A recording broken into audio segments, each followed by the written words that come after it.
हमसे कपड़े उतारने को कहा गया। हमसे कहा गया कि अगर जिंदा रहना चाहती हो तो कपड़े उतार दो, और ये सब पुलिस के सामने हुआ।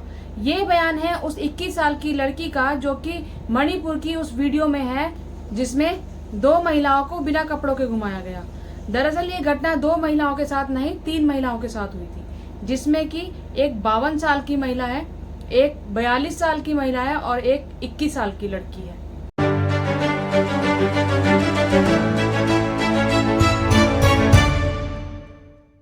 वीडियो में जो दिखाई देता है उसके हिसाब से 2 ही महिलाएं हैं, जिसमें कि एक 42 साल की है और एक 21 साल की वो लड़की है। 21 साल की लड़की का कहना ये है कि जब मैतेई समाज की जो भीड़ उनके गांव में आई तो वो लोग भागकर पुलिस के पास चले गए थे। पुलिस ने उन्हें अपनी गाड़ी में भी बिठा लिया था, लेकिन जब भीड़ उनके पास आई तो इनको गाड़ी से उतार लिया गया और पुलिस सिर्फ देखती रही, पुलिस ने कुछ नहीं किया। उसके बाद इनसे ये कहा गया कि अपने कपड़े उतारो। जब ये नहीं मानी तो इनसे ये कहा गया कि अगर अपनी जान की सलामती चाहती हो यानी जिंदा रहना चाहती हो तो कपड़े उतारो, और मजबूर होकर इनको अपने कपड़े उतारने पड़े। उसके बाद इनको पूरे गांव में बिना कपड़ों के घुमाया गया और इनके साथ बदतमीजी की गई। वो जो वीडियो में दिखाई दे रहा है कि एक व्यक्ति एक महिला के प्राइवेट पार्ट में हाथ डाल रहा है, वो ये 21 साल की लड़की थी। इस 21 साल की लड़की के साथ ऐसा हुआ, और उसके बाद इतना सब कुछ सहने के बाद इसके साथ गैंग रेप भी किया गया। और जब इसके साथ इतना सब कुछ हो रहा था, इसका 19 साल का भाई जब इसको रोकने की कोशिश कर रहा था तो उसको भी पीट कर जान से मार दिया गया। वहीं 42 साल की जो महिला है उनका कहना ये है कि ये सब कुछ उनके साथ भी हुआ, कपड़े उतरवाए गए, घुमाया गया और इनके साथ भी ऐसी छेड़खानी बदतमीजी की गई, लेकिन इनके साथ गैंग रेप नहीं हुआ। वहीं 52 साल की महिला का भी यही कहना है कि उनके साथ भी ये सब कुछ हुआ, लेकिन गैंग रेप उनके साथ भी नहीं हुआ। 21 साल की लड़की के साथ जो सब कुछ हुआ और उसके भाई की जो हत्या कर दी गई पीट कर, उसके कारण वो अभी भी मेंटल ट्रॉमा में है। अब यहाँ बात ये आती है कि पुलिस क्या कर रही थी। पुलिस, जिसको कि रक्षक कहा जाता है, वो किस तरीके से महिलाओं को इन वहशी कुत्तों के सामने छोड़कर चली गई, ये बहुत बड़ा सवाल है। पुलिस के सामने ही इन महिलाओं के कपड़े उतारे गए, इनके साथ बदतमीजी की गई, इनको नोचा गया, लेकिन पुलिस नजरें झुकाए और हाथ बांधे वहां पर खड़ी रही, कुछ नहीं किया पुलिस ने। कितना भयानक, कितना दर्दनाक रहा होगा वो मंजर, जरा सोच के देखिए।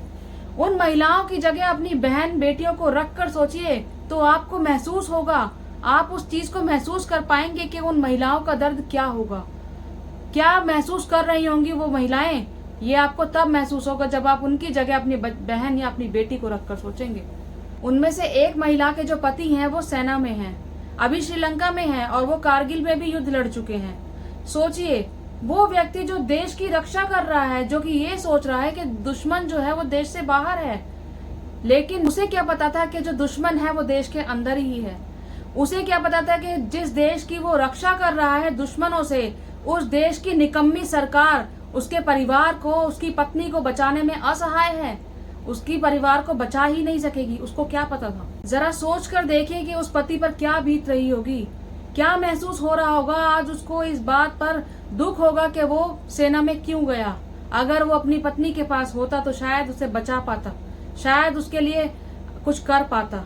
कैसे ना माना जाए कि ये सरकार निकम्मी है, कैसे ना माना जाए कि ये सरकार नकारा है।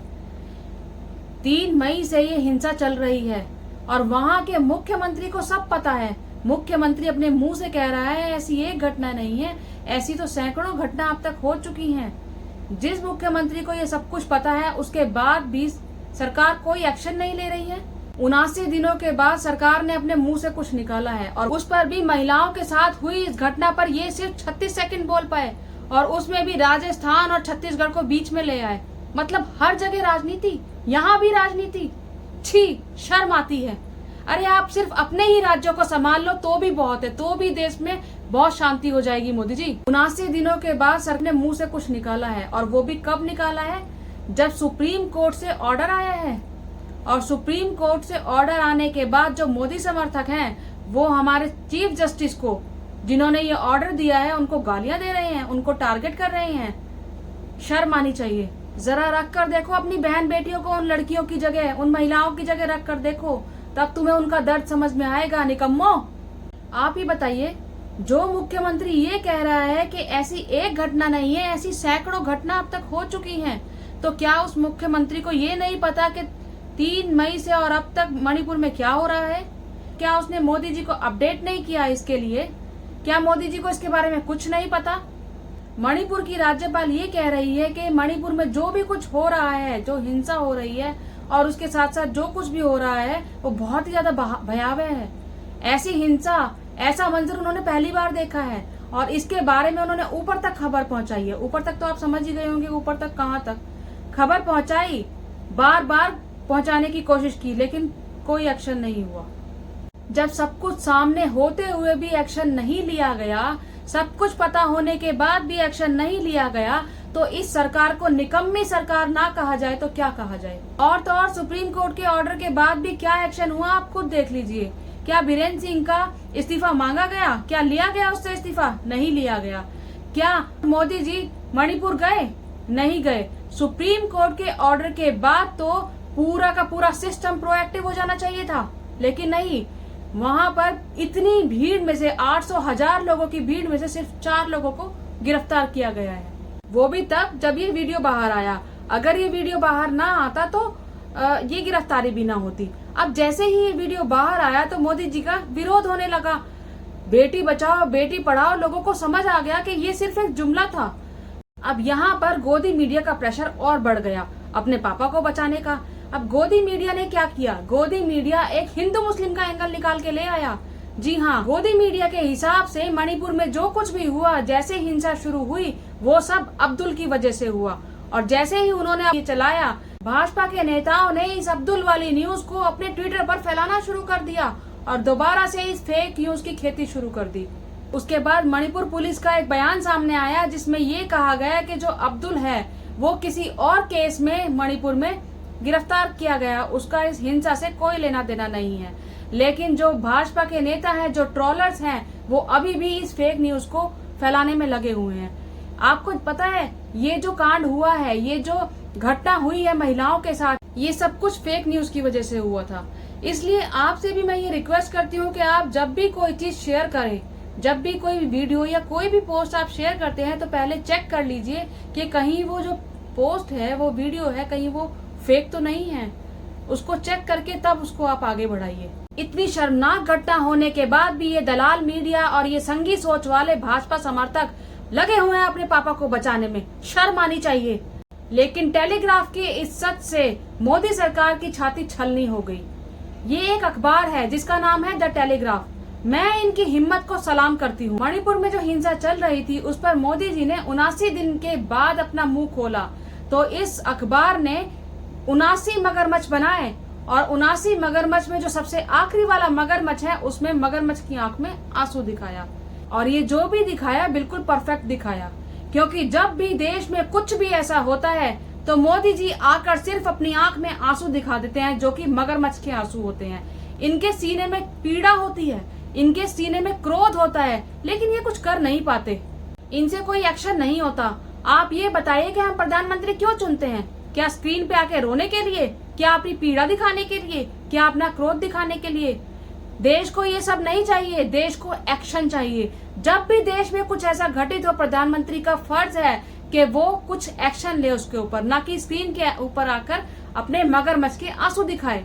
और अगर आप कुछ नहीं कर सकते तो आपको इस गद्दी पर बैठने का कोई हक नहीं है। उतर जाइए इस गद्दी से, इस्तीफा दे दीजिए अगर आपके बस की कुछ नहीं है। अगर आप देश में शांति नहीं ला सकते, अगर आप देश के लिए कोई एक्शन नहीं ले सकते, हमें सिर्फ रोने वाला प्रधानमंत्री नहीं चाहिए। इसी बात पर मुझे कुमार विश्वास की वो 2 लाइन्स याद आ गई जो कि उन्होंने इसी घटना के बाद लिखी हैं।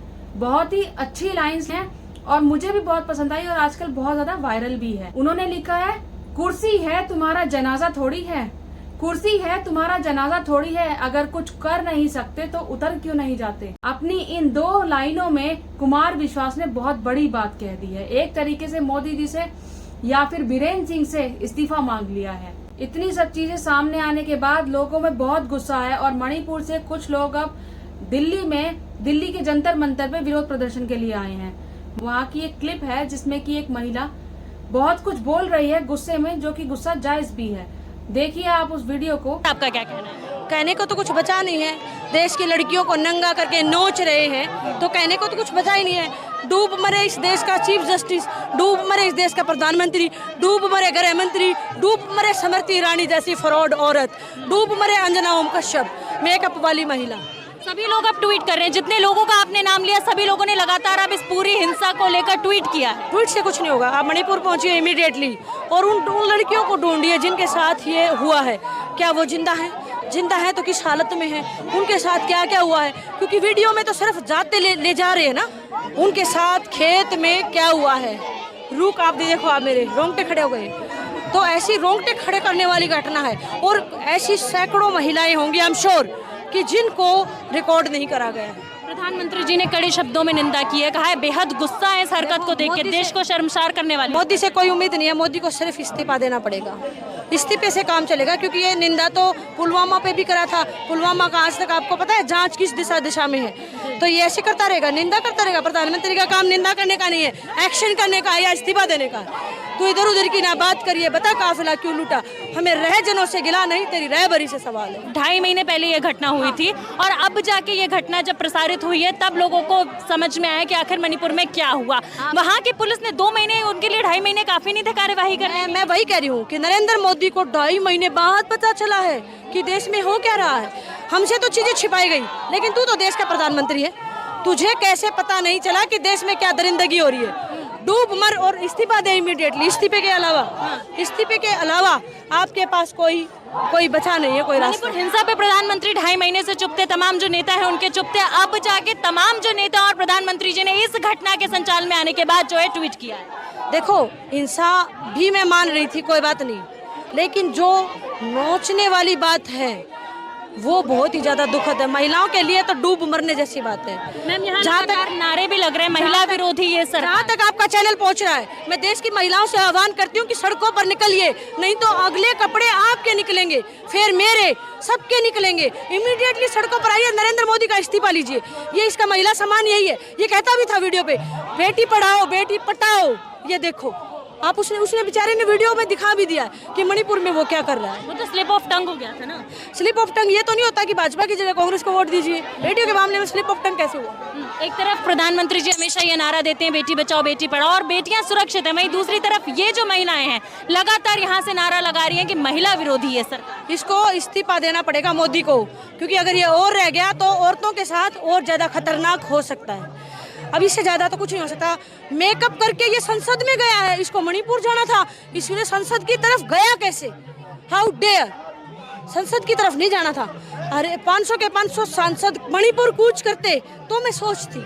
अब तो इसको इस्तीफा देना पड़ेगा। वीडियो में आपने देख ही लिया है कि कितना गुस्सा है लोगों के अंदर और सरकार से लोग नाराज हैं, खफा हैं और होना जायज सी बात है, क्योंकि सब कुछ, सारी पावर सरकार के हाथ में है।